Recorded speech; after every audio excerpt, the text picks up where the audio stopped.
Indie Mogul. Hollywood fights for their jobs in an increasingly digital age as the Hurt Locker successfully shut out Avatar at this year's Academy Awards. Oh, James Cameron, if only you could control the biggest voting bloc in the Academy, actors as you can on Pandora.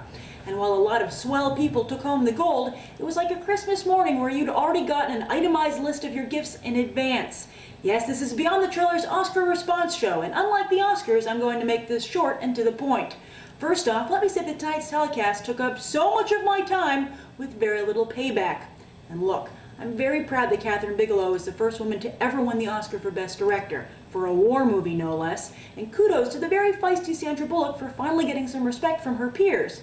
And I'm thrilled to see Christoph Waltz and MoNique getting the attention they deserve for pretty much perfect performances. But the politics behind the Academy Awards is just getting out of hand. You can see the winners coming a mile away, which makes it pointless to sit down and watch the actual ceremony.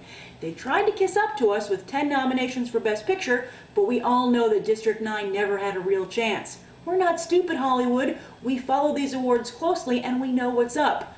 Personally, I think they need to go back to 5 nominees and fast, because all this did was make it a 2-movie race. With a smaller pool, perhaps a 3rd or 4th film would have had a chance.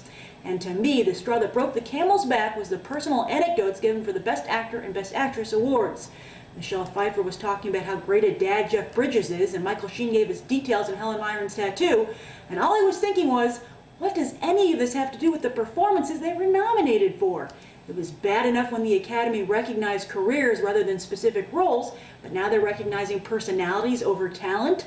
And by the way, every time they showed a clip of Sharlto Copley, I felt so bad he wasn't nominated. But hey, 2009 was a great year for movies, and quite frankly, I'd rather watch an end-of-the-year clip show celebrating the year in film rather than watch this carefully orchestrated business transaction.